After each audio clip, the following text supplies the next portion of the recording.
The old industry is dead. Let me put y'all on some very, very real time music industry game right now, okay? The old music industry is dead. And how I know this is because a lot of the tech platforms and apps that have been reaching out to me lately all have one thing in common. Every single one of them are specifically created for the purpose of strengthening your relationship with your community and your audience. It's no longer about whoever is trying to reach the most amount of people or who's the most popular or who's doing the biggest numbers. It's all about your specific niche. And I totally agree with this take on that. That the old regime of the music industry is kind of dead in what it used to be, like the heyday of making money hand over fist, selling records. I'm an '80s, '90s kid, born in the '80s, grew up in the '90s. You know what I'm saying? And when CDs and cassettes and all of those things were like pop, I saw records. See, I lived through the record era, uh, the CD era, the cassette era. I've lived through all those eras and bought and owned all of that stuff as a kid. And when they would sell them, I mean, I can remember paying up to almost $20 for a record, a CD at some point. Um, and so just imagine they're selling millions of those and making bajillions of dollars literally off of the music industry at that point. And now streaming is in the conversation. Now AI is in the conversation. And because of these things that are, coming into technology, the music industry making money just off of the strength of music is null and void. And you probably could have heard and seen so many different other creatives talking about like how much they got paid for 1 billion streams, how much they got paid for, X amount of million streams. It's like it's laughable.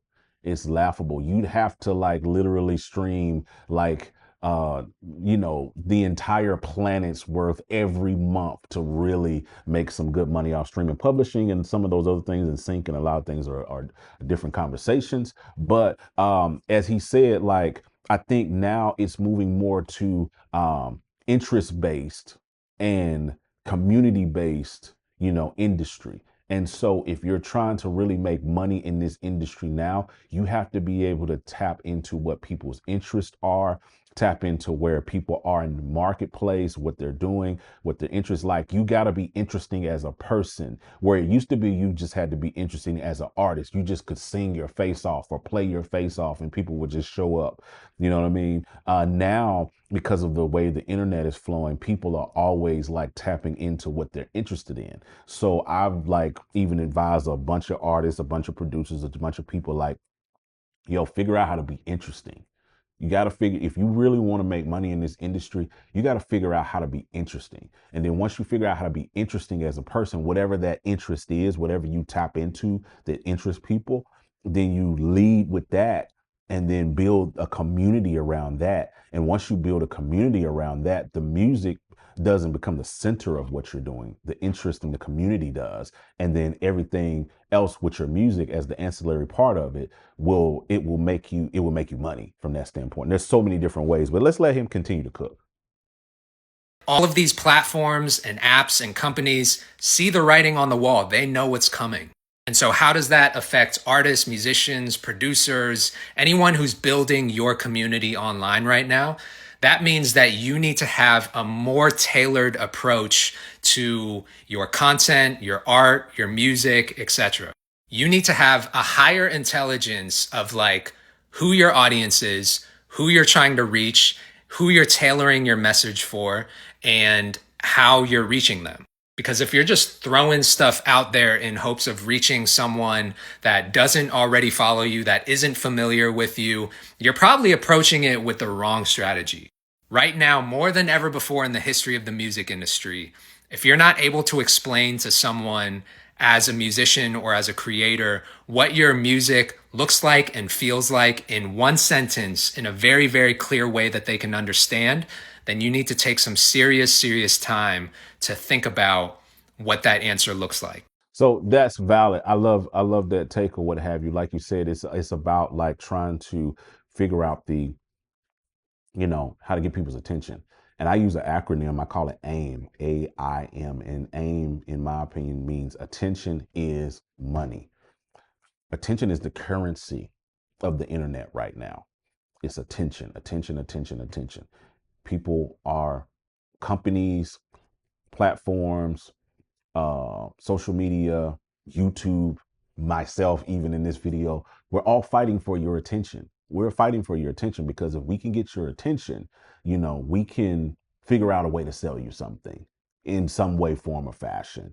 You know what I mean? Whether it's directly, indirectly, whatever the case may be, but attention is money.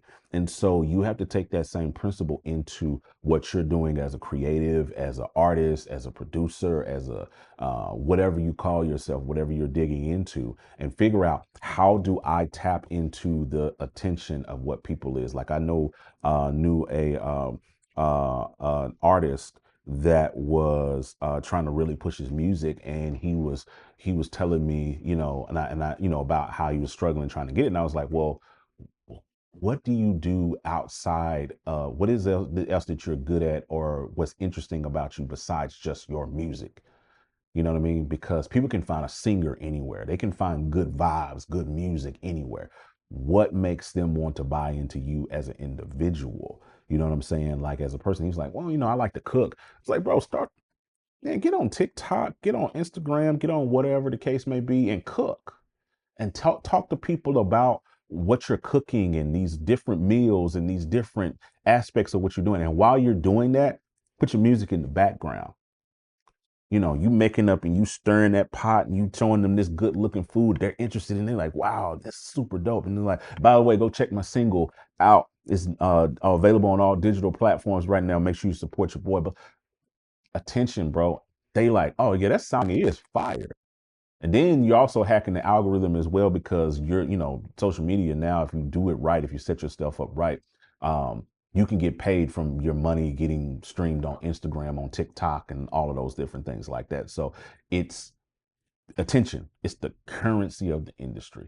So you want to figure out how to really get ahead, how to push beyond the boundary, because you got good music, you got good product. It goes beyond just good music nowadays, because people can create good music from typing in a prompt on Suno or whatever. They can literally just 5 seconds get good music. You know what I'm saying? You got to figure out, if you want to have the competitive edge, what makes you interesting outside of just the music. Because the one caveat about AI is that it's a machine. It'll never be able to be live. It'll never be able to be tour. People won't be able to interact with it. You know what I'm saying? You'll never see an AI, maybe. You never know what's going to happen in the next 15, 20 years. But in this current dispensation, AI is not going on tour. Any of these AI artists that are killing the game, once people realize like, oh snap, I can't go see them in concert. I can't see them in the real world. I can't send them a DM. I can't do whatever. Once they really realize that it's not a real person, all of that stuff is going to fall apart or what have you. So you have to learn as an individual, as a human. You have the competitive edge because you have the ability to be reached, to be tangible to people. And that's what people want in this day and time. And you have the ability to kind of show up for them in a way and be interesting and tap into their interests. Anyway, that's my take on it. I love this video. Make sure you guys go follow the creator. Tap in. I linked his profile and everything down so you can follow him and everything on TikTok. You all want to thank you for making it to the end of this video. First of all, thank you for watching to the end. If you made it to the end, make sure you hit the like button, hit the share button, drop a comment, and let me know what you think about everything that I've talked about. And make sure you check out the Patreon link down below. Hop over there for some exclusive content. All right. I'll talk to you guys on the next one. I'm out. Holla at your boy.